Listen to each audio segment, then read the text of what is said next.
Good morning. Welcome to the King's Report News Hour for the fourth day in the ninth month of the 16th year of Changi. Tim Elder sitting in for the second king of Chanuguk. And let's go do our regular sojourn around the kingdom. And right now we have 32 degrees at the Chongpyeong, Tennessee, under clear skies, getting up to 61 degrees today, times of clouds and sun. Tonight, partly cloudy, protect vegetation from potential frost, it says, low of 37.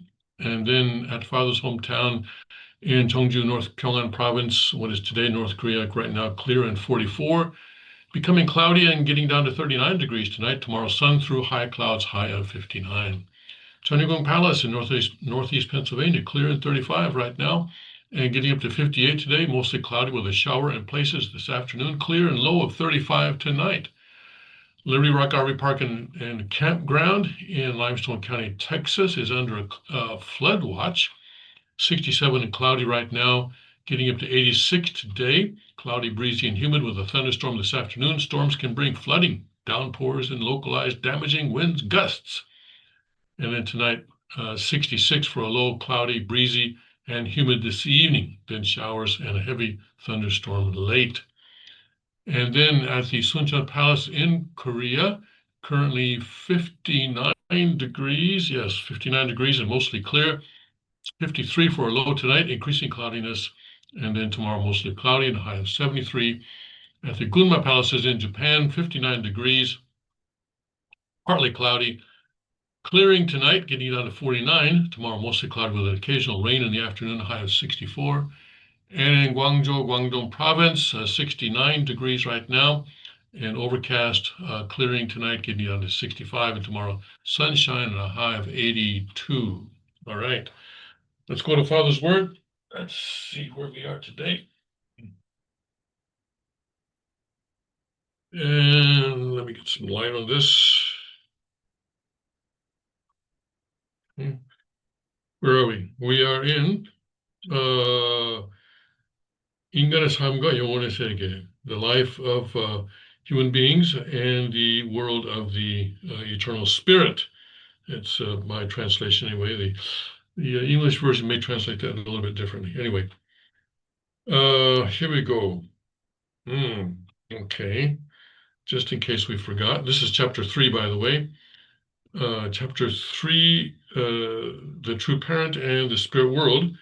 And chapter 3, looks like we're in section 3, chapter 3, section 3. So now, centering on the 9/9 festival, you must do the total indemnity offering. I bet you forgot about that one, right? Some of you may not have done it, okay? So what this does, what the total indemnity offering does, it is a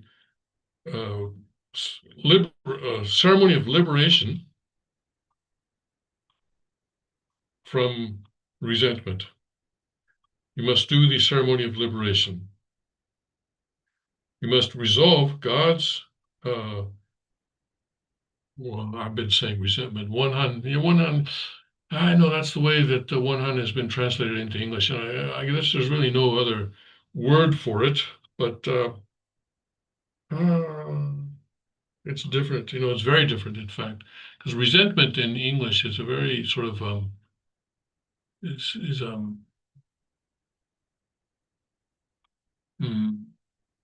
resentment in English is an emotion that reflects some sort of what shall we say? Well, better than I do, right? Resentment reflects, if someone has resentment, it means that they have some issues, right, with someone, issues that need to be resolved. And to assign that kind of emotion to God, or to say that God has resentment, and I'm using the English word here, is a little bit strange. And I suppose Wonhan also, maybe for the average Korean, that God has Wonhan or Han or Wonhan may also be a bit strange.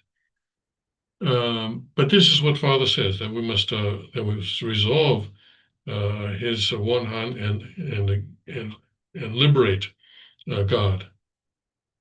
And also, we must liberate the cosmos and also liberate yourselves. This is the total indemnity offering. This is the total indemnity offering, centering on the 9/9 festival. And you'll have to look up what the 9/9 festival is. Okay. And I think elsewhere in the Cheonsong only talks about the 9/9 festival, not this here. Okay. Anyway. All right. So if you have not done that, might be a good idea to do that. All right. So let's find out what's going on right now. All sorts of things, but keeping our eye on the ball. Let's begin today with this article in the BBC about the recently concluded fourth plenum in China. It was a closed door meeting, and they're not telling us a whole lot about it. But let's see. I find it kind of interesting that now, some of the people who were predicting that Xi Jinping might be purged or something like that during the plenum now try to justify their erroneous reporting by saying, "Oh, how did he survive the purge?" This kind of thing. But seems to me the most logical way to look at this whole thing is that there was no stroke, there was no heart attack, there was no hospitalization, there was no house arrest. Okay, all right. Uh, so, anyway, we don't know exactly what's going on. In fact, we don't. Not only do we not know exactly, we apparently don't know even remotely what's going on within the upper echelons of the Chinese Communist Party. They are opaque, and they are opaque by design, right? They don't want people to see what they're doing. That's the whole idea. But anyway, BBC is saying that here, I think is giving a fairly responsible article, I say, and I think you know what I mean by that, about the situation. So let's take a look at this. A 4-day meeting of hundreds of Chinese Communist Party delegates, chaired by General Secretary Xi Jinping, concluded on Thursday with the release of a communique. The broad document highlights major points in the next 5-year plan for China's economic development. Here are 3 of the main things we have learned from the meeting and what the communique says. Okay. The corruption purge may be larger than we thought. China watchers have been looking at the official numbers regarding attendance this week. You would need a pretty good excuse not to turn up to a plenum session chaired by Xi. For example, very serious illness, right? And yet, of the 205 members of the Central Committee, only 168 were there. That's very interesting, right? That's something that that's a piece of information that we need to chew on for a bit. We know that 1 has died and 10 have already been purged. That leaves 26 missing cadres. Do these missing members mean that more senior party officials have been taken down in the latest anti-corruption drive than have been reported? Well, very possibly, yes. On top of this, there are also dozens of missing alternate delegates. These are non-voting positions for people who can fill missing slots as required. Names of those not in attendance have not been provided, but it is not a small number of missing delegates. This has led to wide speculation that they, too, have been purged in the latest sweeps from the party's feared internal discipline inspection teams. In the military alone, the numbers are stark. It seems that of the 33 generals who are members of the Central Committee, 22 did not attend the plenum. 2/3. My goodness. This might include the 8 who have been removed officially, but where are the other 14?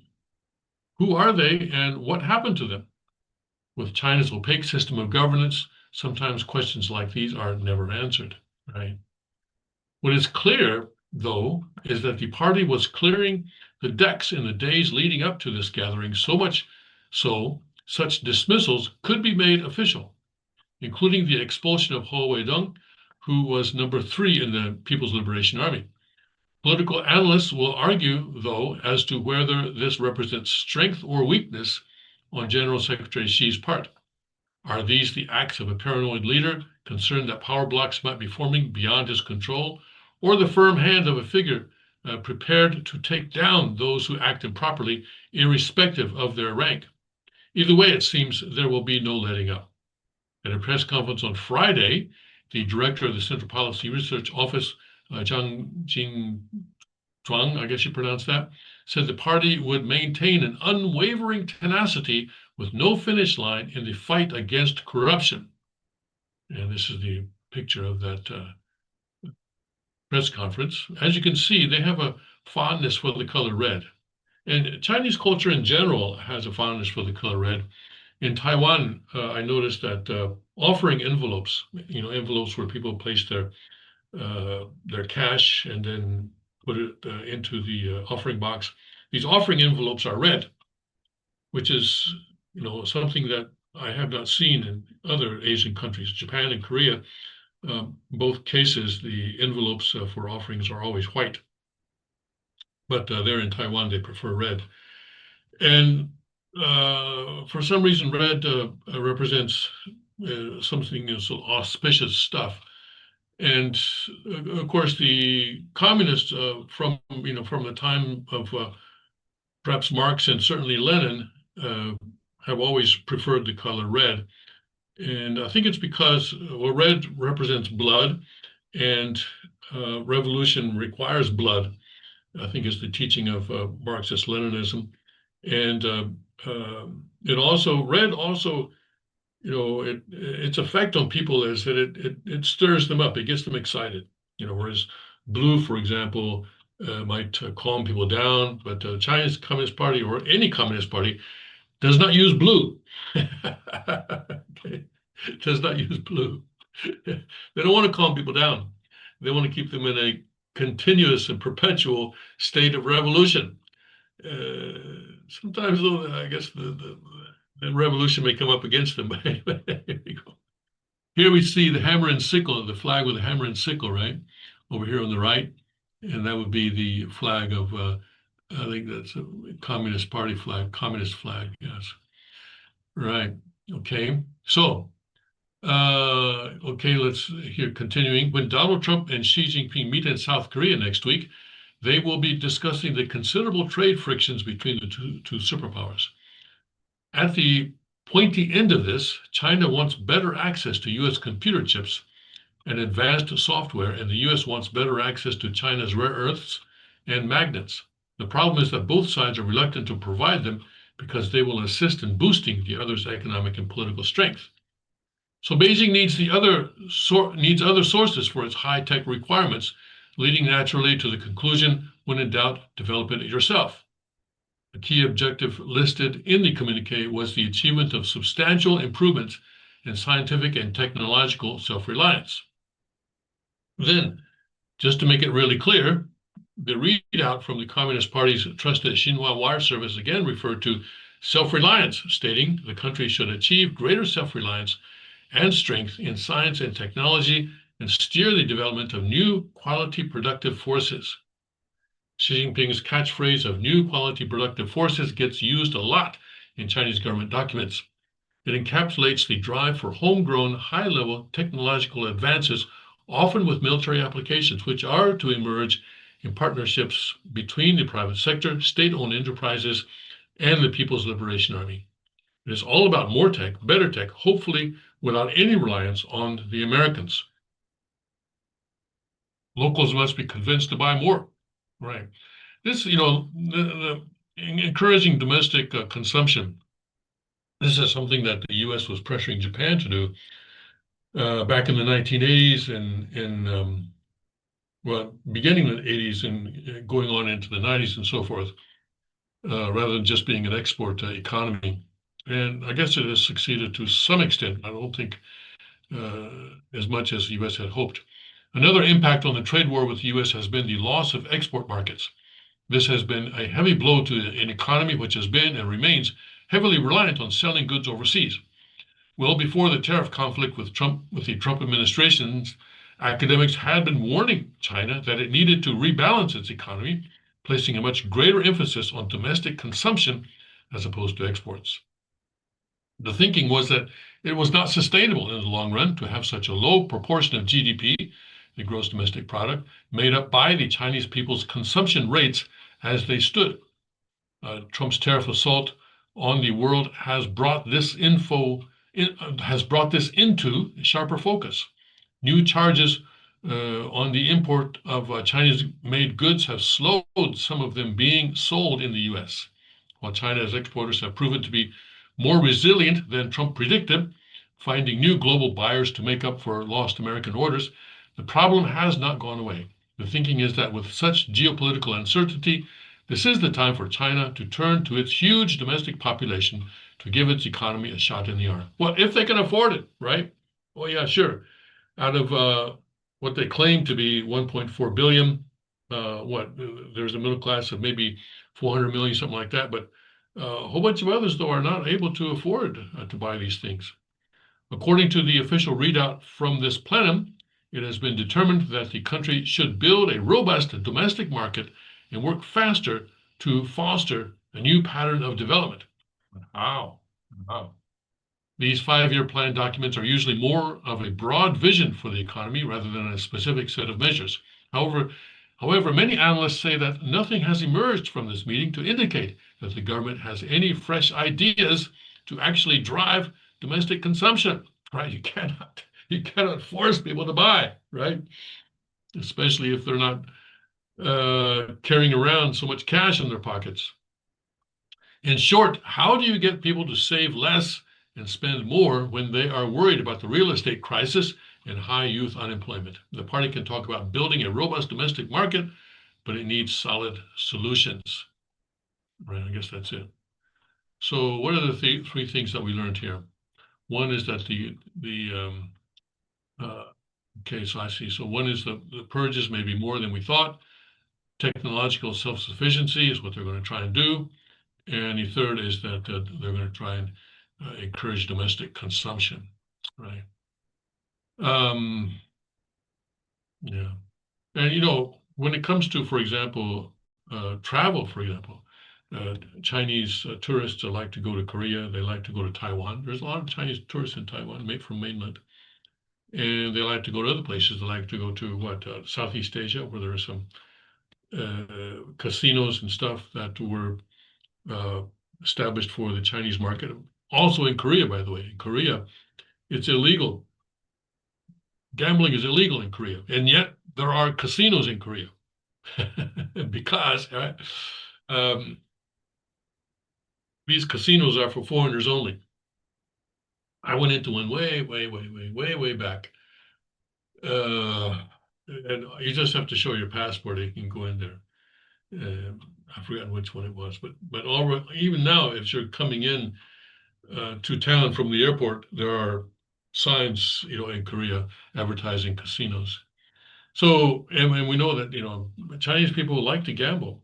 They go to Macau, of course. Macau is a big gambling center, and so forth. Right? So we'll see how China is able to develop their domestic market if they can. But I guess even more interesting is the whole purge thing, and saying that they were really resolute and making sure that the Communist Party remains squeaky clean, and nobody who is corrupt is going to be allowed to remain in the Communist Party. This, of course, is important for them so that they can continue to receive the tacit agreement of the people for the Communist Party to remain in power. Because remember, Communist Party membership is actually a small minority, less than 10% of the population. So we have a minority that's governing a very large majority that is at least 9 times the size of the Communist Party, according to their figures. Okay, so how do you do that? Well, they have to always be justifying their rule. So yes, you want to remain our slaves. Okay, you want to continue to give up your freedom of access to the internet, your freedom of assembly, your freedom of religion, your freedom of movement. You want to give this up because, right? And then they have to have some good reasons for that. And for a long time, the uh, expression after the because was because we're making you rich, right? Look how many hundreds of millions of people that we have lifted out of poverty, although that's a lie. It's not that they have lifted them out of poverty. It's that when Deng Xiaoping came along in the early 1980s, he said, okay, well, listen, obviously the Great Leap Forward, the Cultural Revolution that literally killed tens of millions of people, maybe wasn't such a good idea after all. Okay, so now let's uh, let's change our philosophy and say, okay, it's going to be all right for, Deng Xiaoping said, it's all right now for some people to get rich before others. Until now, they were saying that they were going to bring everybody up together, but that wasn't really working. They were actually bringing everybody down together. And China was an extremely poor country um, under Mao Zedong. Mao Zedong was a terrible, terrible leader in terms of his leadership of the country. Um, and so now they have this difference in wealth, right? The rich and the poor, and so they're also trying to um, justify that. But now they've sort of reached a stage where they keep saying, okay, we're going to grow another 5% this year, another 5% this year, but that I think is ringing pretty hollow in most people's ears. In China itself, the collapse of the real estate market, which was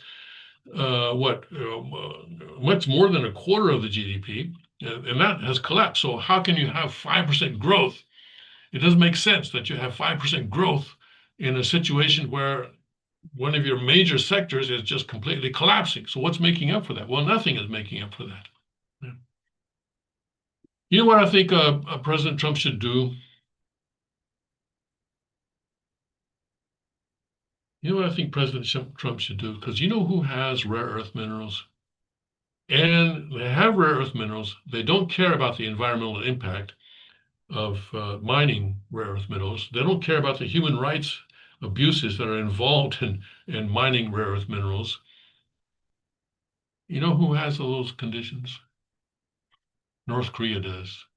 Mm. North Korea has rare earth minerals. Mm. Mm. Wouldn't it be something? Wouldn't it be something if President Trump could make a deal with Kim Jong Un? And of course, Kim Jong Un would have to stop supporting Russia.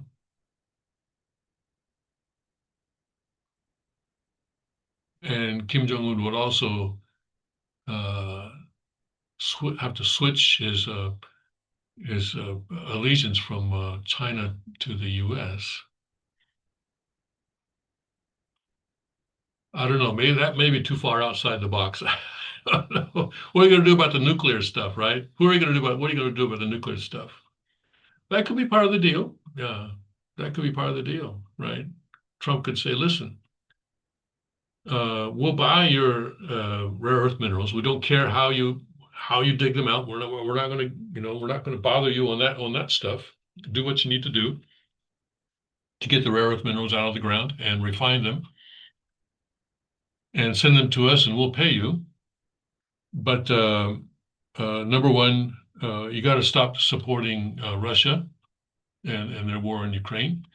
Number two, you need to give us access to your nuclear stuff, right?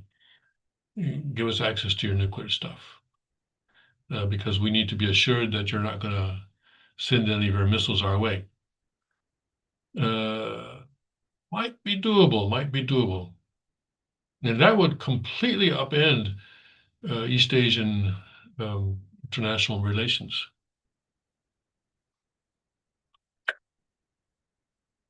Hmm.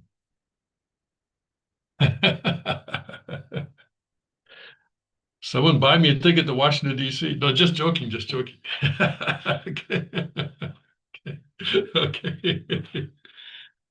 Of course, President Trump is coming to Asia at the end of this week, I guess, or today or tomorrow. I guess he's coming.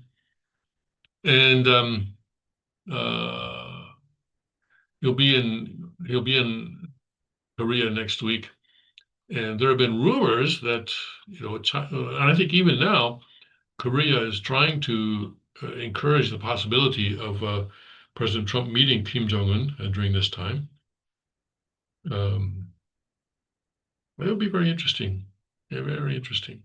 Yeah, very, very interesting. Anyway, yeah.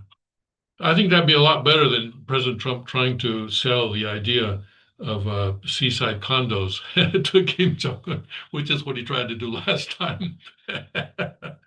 That didn't get very far. All right. All right. So anyway, we'll see what happens. Hey, listen, anything can happen right now. Okay. Now let's see here. Okay, what is this here? Okay, all right. So let's continuing with the China theme. Here's a story about China striking a conciliatory tone ahead of expected Trump-Xi meeting. Expected, yes, because we're not really sure. We're not really sure that it's actually going to happen. We expect it's going to happen, but we're not 100% sure. Let's see here. Okay. U.S. and China can still find ways to work together. Chinese Commerce Minister Wang Wentao told reporters Friday, ahead of an expected meeting between the presidents of both countries on October 30th, which is next Thursday. Monday, Tuesday. Yeah, next Thursday. Next Thursday. General Secretary Xi Jinping has stressed that dialogue and cooperation are the only right choice for China and the U.S., Wang said in Mandarin, translated by CNBC. China, as a responsible big nation, has always opposed decoupling and breaking the chain while adhering to global supply chain security and safety. Oh, yes, of course. You guys have always taken the high road. Yes. Wait a second. Is that it? That's it. Okay. Oh, no, no. Here we go. Continue reading. All right. Wang said that both sides can find ways to address the issues they have with each other on the basis of mutual respect. The two countries, he added, can find the right path for getting along for the healthy, stable, and sustainable development of China-U.S. relations. Okay, let's read this to the end first. While China has not yet officially confirmed the meeting that U.S. President meeting that U.S. President Donald Trump and Xi are expected to meet on the sidelines of the Asia Pacific Cooperation Summit next year. Okay, I guess okay, we can eliminate those two words. While they have not confirmed a meeting, U.S. President Trump and Xi are expected to meet on the sidelines of the Asia Pacific Economic Cooperation Summit in South Korea next Thursday. Beijing has said Vice Minister Ho Lefeng would travel to Malaysia from Friday to Monday for trade talks with U.S. Treasury Secretary Scott Bessent. Commerce Minister Wang was speaking Friday during a press conference following the fourth plenum, a high-level meeting to discuss five-year development goals, which ended Thursday. At the same press briefing, Han Wen-shu, a senior official within the Central Committee of the ruling Communist Party, said China must strive to achieve major breakthroughs in tech drivers while promoting consumption and accelerating the construction of a new energy system. The relations between big countries influence the international situation, and changes in the international situation deeply impact China's domestic development, said Han. And in other words, if we're not careful, changes in the international situation could bring down the Communist Party. We don't want that, is what I think he's saying here. Who is the Executive Deputy Director of the Central Committee's Financial and Economic Affairs Office. Right, so that's it. Okay. So we have the good cop, I guess, right? Previously, we've had bad cop, especially that foreign, what is it, that diplomat, Wang Yi, is it? Or was it another guy? Wang Yi is the foreign minister. He really sort of scolded, I guess, what was it? U.S. officials one time when they met in Alaska.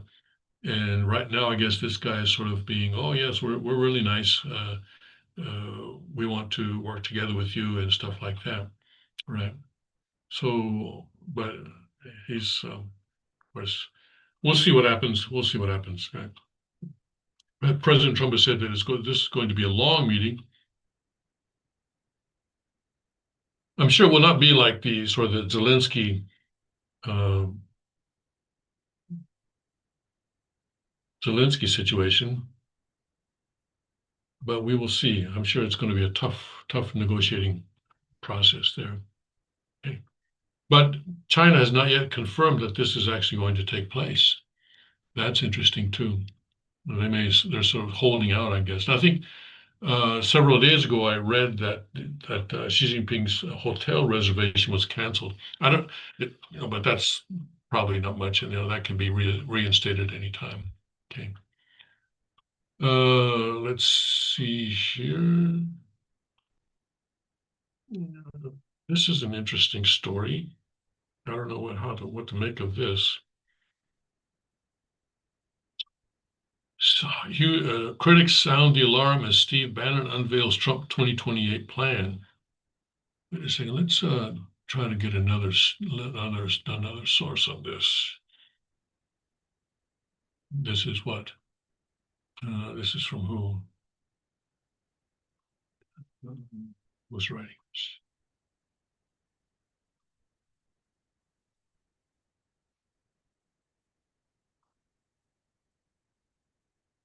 Anyway, this is sort of from a leftist perspective. Let me see if I can find a better one. 2020.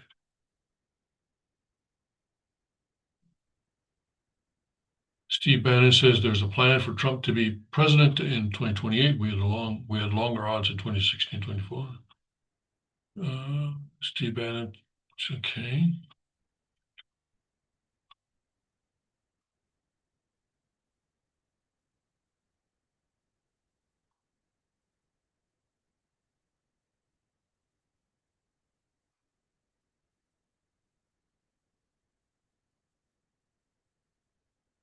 Let's try the independent, I'm sorry. First of all, they're going to let us read it. Let's check that. Okay, yes, all right. So let's take a look here. Steve Bannon says there is a plan for Trump to be president in 2028. We had longer odds in 2016 and 2024. Former Trump advisor claims winning a third term could be easier than Trump's previous electoral victories. Well, of course, there is the constitutional problem, but the Constitution says that no person can be elected, right? And well, we'll see. Anyway, Steve Bannon has claimed there is a plan for Donald Trump to secure a third term as president of the United States after the next election, scheduled for 2028. Despite the U.S. Constitution's 22nd Amendment barring candidates who have already successfully fought two elections from taking office for a third time, Bannon said Trump administration will find a means to reinstall the Republican leader. He's going to get a third term. Trump is going to be president in 28, and people ought to just get accommodated with that, Bannon told The Economist in a video interview. Asked if the 22nd Amendment could prove to be a hard barrier to remaining in the White House, Bannon explained there's many different alternatives. At the appropriate time, we'll lay out what the plan is, but there is a plan, and Trump will be the president in 28. There is a plan. Only one U.S. president has ever served more than two terms, Franklin D. Roosevelt, who was elected for a third term in 1940 and a historic fourth term in 44, during which he died while in office. And the 22nd Amendment was passed and actually was created, especially pushed by the Republicans, because the Republicans said, hey, we don't want that to ever happen again, where FDR was elected four times. And especially, during the fourth election campaign, they knew he was going to die. They knew that he was going to die in office, but they pushed him anyway. And in those days, the media was very much uh, compliant, shall we say. And so the media did not report his illness. And sure enough, he did die in office. And so that's why they changed the vice president. Then they made Truman the vice president instead of the guy who was already there. So a plan, they say they have a plan. Well, I think what the 22nd Amendment says that no person can be elected, right? Third time. Let's go. Okay, what does the 22nd Amendment say? Okay. Here we go. Okay. No person, okay, let me share this.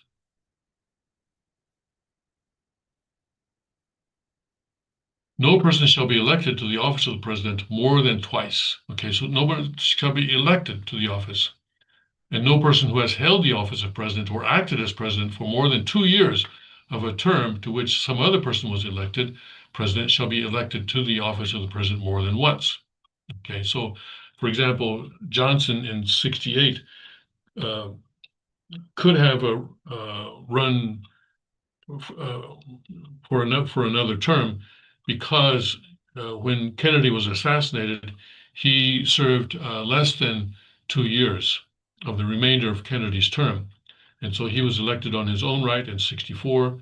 And then he could have run in 68, but the Vietnam War was so unpopular that he bowed out. He decided not to run. But this article shall not apply to any person holding the office of the president when this article was proposed by Congress and shall not prevent any person who may be holding the office of president or acting as president during the term within which this article becomes operative from holding the office of president or acting as president during the remainder of such term. So that doesn't really apply to Trump anyway. Okay. This article shall be inoperative unless it shall be ratified by amendment as an amendment of the Constitution by the legislature of 3/4 of the several states within 7 years from the date of the submission to the states by the Congress. So now maybe that's where they find the loophole. I don't know. Maybe they say that this didn't occur within 7 years. I don't know. Okay, but probably it did. Yeah. So okay.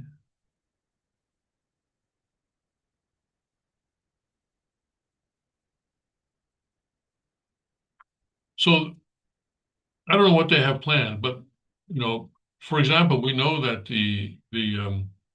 there is an order of succession, right? You have the president.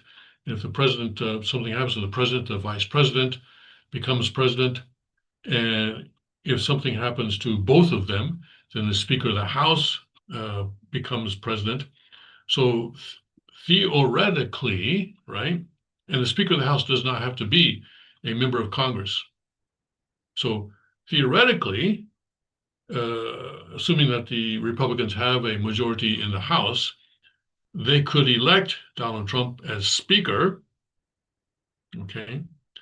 And then the two president and vice president, assuming that the Republicans are occupying, assuming that Republicans won the election in 28, the two people, president and vice president, could step aside, and then then Trump will become president for a third term without being elected. I mean, that's just my idea.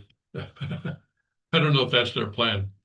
It just seems like one possibility. But that would that would be a pretty controversial move.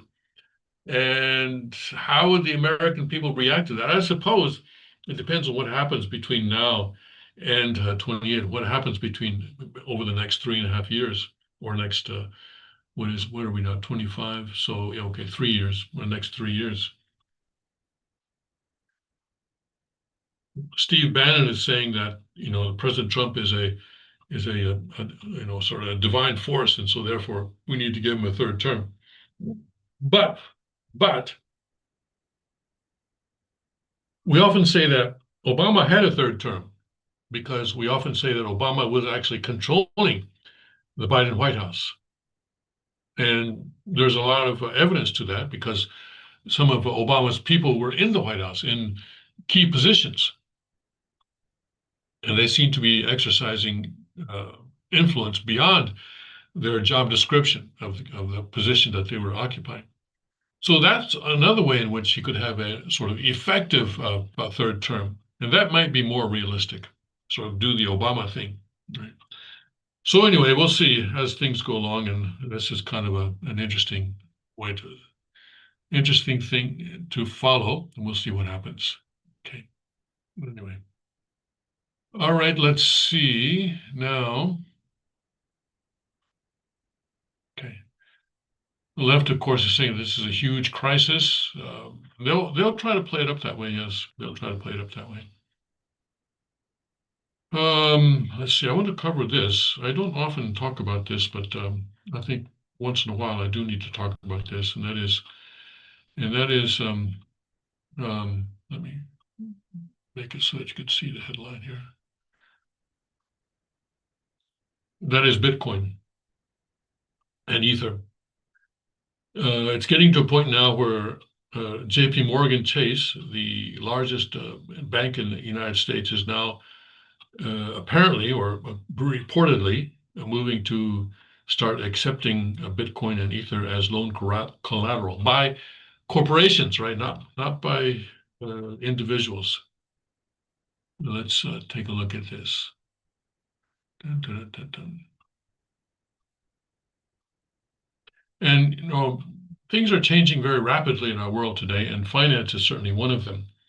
And I don't know what the future of Bitcoin and cryptocurrency is, but we need to at least pay attention to what is happening. What is it? Tucker Carlson recently, I think it was recent, but I think he said it more than once, saying that Bitcoin was created by the CIA, and at some point or other, the government is going to use this to start controlling people or something like that. But his arguments don't hold a lot of water in that case. But anyway, let's first look at J.P. Morgan.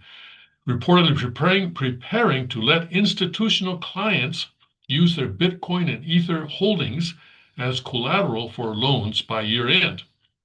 The global program will use a third-party custodian, probably Coinbase, I suppose, to hold the pledged tokens, Bloomberg reported, citing people familiar with the plan.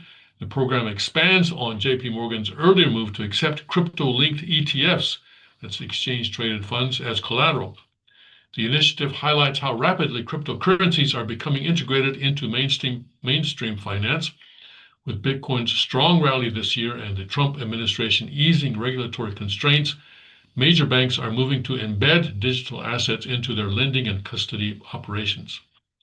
Morgan Stanley, for instance, plans to give retail clients on its E-Trade platform access to major cryptocurrencies beginning in the first half of next year.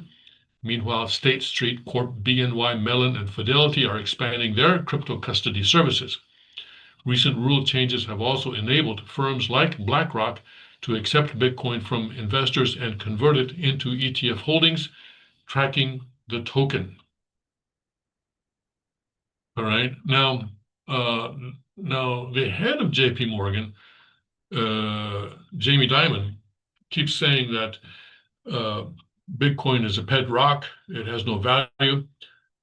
But he says, "Hey, who am I to tell people what they can and what they cannot invest in?" So even though he himself thinks that Bitcoin, or he says he thinks, this is kind of tricky because there are other interpretations.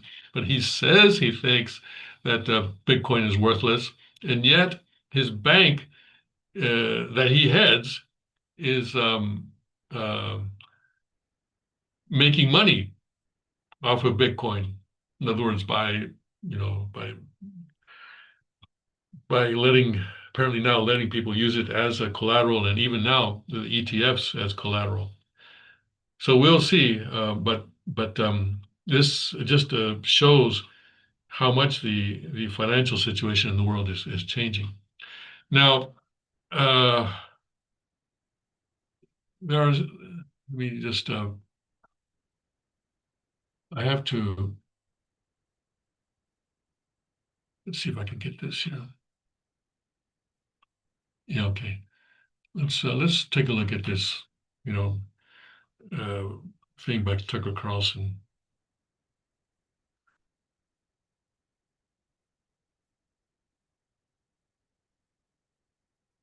Now, nothing that I say, have said, am saying, will say is financial advice, all right? And I'm not telling anybody that they should invest in Bitcoin, all right? But I think you have to, though, be aware of what's what, though, okay? Uh, Carlson claims Bitcoin enables totalitarian control, warning digital currencies could enforce obedience. Tucker Carlson has claimed that the Central Intelligence Agency created Bitcoin, saying the mystery around the founder, Satoshi Nakamoto, makes him distrust the cryptocurrency. Speaking at a Turning Point USA event on October 22, the conservative commentator said he would never invest in Bitcoin because he believes it was designed by financial elites to control society. In his speech, Carlson admitted that while he loved the idea of financial autonomy that Bitcoin represented, the reality was starkly different, with crypto becoming a scam run by a coalition of beneficiaries to further their control of American society. I'm really afraid of digital currency because that is totalitarian control, he claimed. If you can punish people, if you can zero out their bank account and keep them from eating, you will have total obedience. Now, if you were talking about the dollar, I would say, okay, yeah, that makes sense. Zero out their bank account. In fact, that happens, right? Banks debank people all the time. But if a person is holding Bitcoin in a cold storage wallet, in other words, a wallet that is offline, right, sitting in your desk drawer or something like that, how is he saying that the government is going to zero out your bank account? Is he saying that the government is going to rewrite the blockchain? And actually, that is impossible. Objectively impossible, rewriting the blockchain. Because it would take, first of all, it would take a huge amount of money, more money than would be collected. Right? And the risk reward there is just does not work. And if you look at, actually, there are statistics on how long it would take for someone to rewrite the blockchain. And right now, already after, what is it, coming on 17 years now, it'll be 17 years in less than 3 months. There are blocks of getting close to 1 million blocks. How are they going to rewrite that blockchain and zero out everybody's bank account? So Carlson here, I think, is not really thinking things through. Either that or has not done his homework on Bitcoin. Anyway, so the former Fox News host added that he was a gold buyer and does not invest in things he does not understand. Okay, well, yeah, okay, that's a good idea. He questioned how $1 trillion asset could have an anonymous creator. Actually, thank you very much. It's actually $2 trillion. And why Satoshi's estimated 1 million BTC have never been moved. Well, it could be that there are logical explanations to that. Number one, he could be dead. Okay, and he didn't tell anybody what his private keys were. Number two, he could have destroyed the private keys himself, even if he was alive and he does not have the ability to access the keys right now. Nobody can explain to me who Satoshi was, the creator of Bitcoin, this mysterious guy who apparently died, said Carlson. I grew up in DC, primarily in the government family, so CIA, he added. Well, it's interesting because people say, well, the fact that, Satoshi Nakamoto, so Satoshi in Japanese can be interpreted to mean intelligence. Naka is a central and moto is kind of headquarters. So people say, well, obviously it's CIA because of the name Satoshi Nakamoto, intelligence, headquarters, central. But think about it. If the CIA made something and they wanted to keep it, the fact that they made it secret, why would they name it CIA. You know, does that make sense to you? Apparently, it makes sense to Tucker Carlson. The theory that a government agency created Bitcoin has been around for a while, but Carlson's remarks have given it renewed attention. The idea gained some traction in 2020 when the Washington Post revealed that the CIA had secretly owned Swiss encryption firm Crypto AG for decades, using it to spy on more than 120 countries by selling them rigged devices. Within hours of Carlson's speech airing, Bitcoin supporters challenged his assertion on X. Strike CEO Jack Mallers wrote, "If you think knowing who created Bitcoin matters, you don't understand it. Bitcoin is open source, nobody has special rights, and everyone can verify that."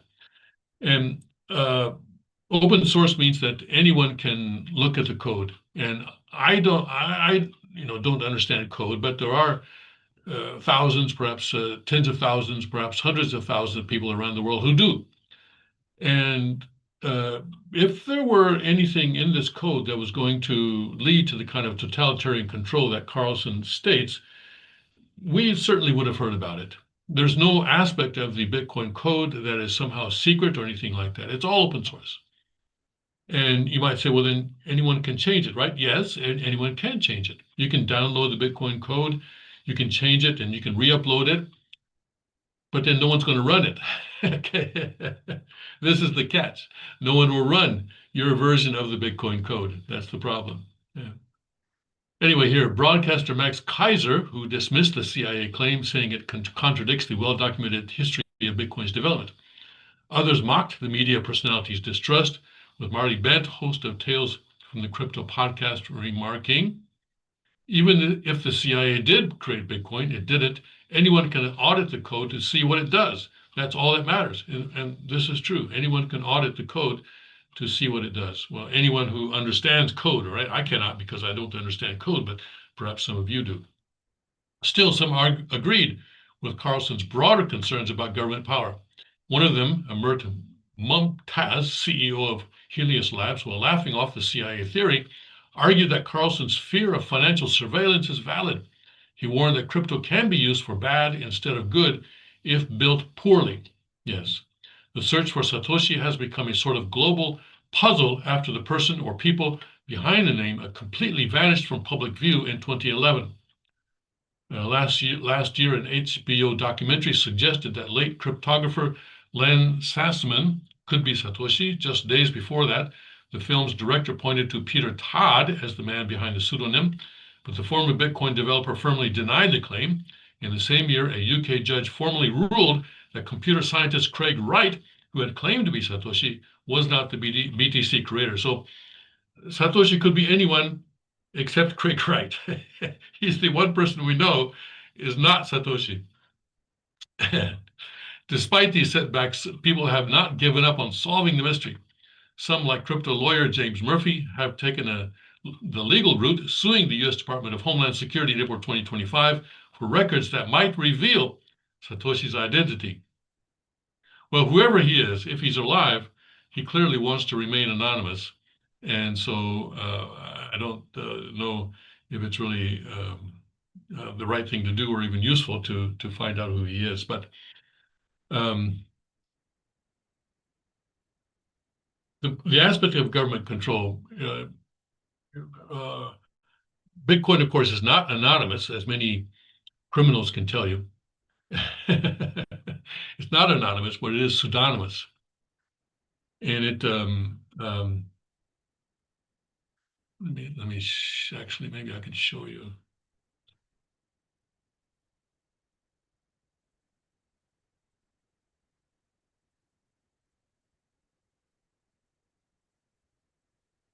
Okay. I'm going to show you the Bitcoin blockchain. Okay, this is the Bitcoin blockchain. And these are blocks that have already been created or mined, as they say.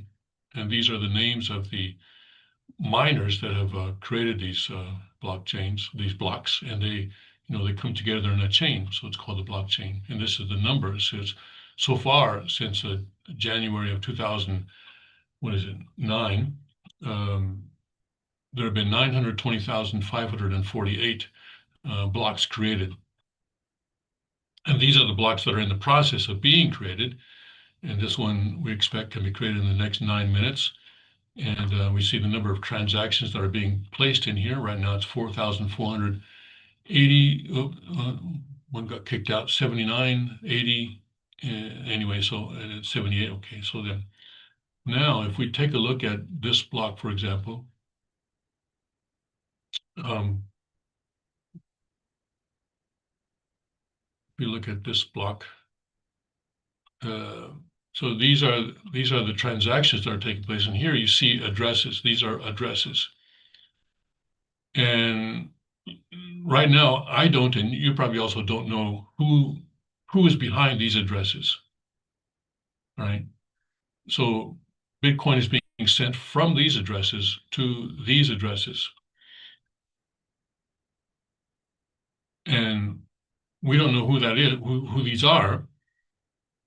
And it looks like someone here received 10 coins. Here, someone received, I think, 13 coins. I think that's what this is saying.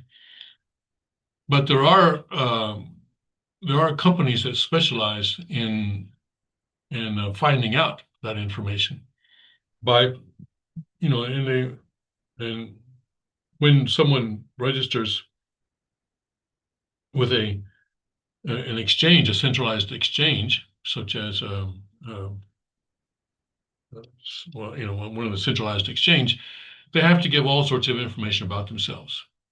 And then when they purchase Bitcoin on that exchange, the exchange knows, okay, this is who purchased this Bitcoin. And then the person may say, okay, I want to send this to someone.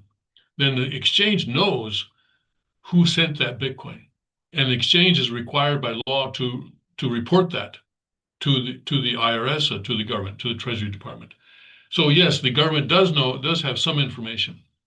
And what about the receiver? Well, it depends. It depends on whether the receiver identity is also known or not. So there are companies that try their best to find out who's doing what, and they're pretty sophisticated now. So Bitcoin is not anonymous, and so is it going to be controlled? Well, the problem with centralized control is that because Bitcoin is global, it's international. You can go to another country that is Bitcoin friendly, such as El Salvador, and spend your Bitcoin there. And there, they're not going to worry about who does what or anything like that with their Bitcoin. So anyway, again, I'm not encouraging anyone one way or the other about Bitcoin, but I think it is important for people to have accurate information.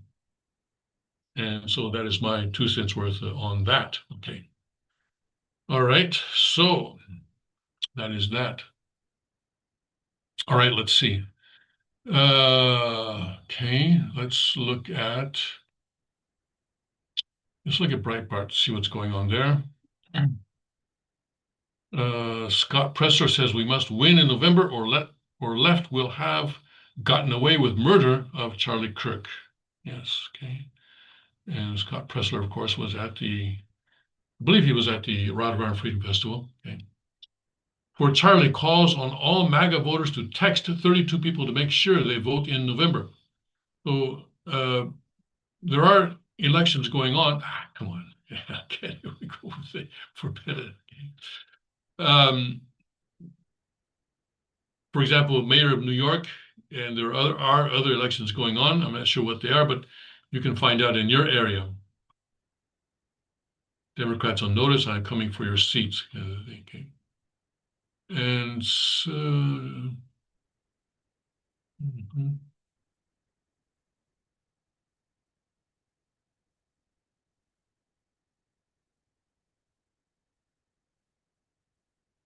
let's see what's going on.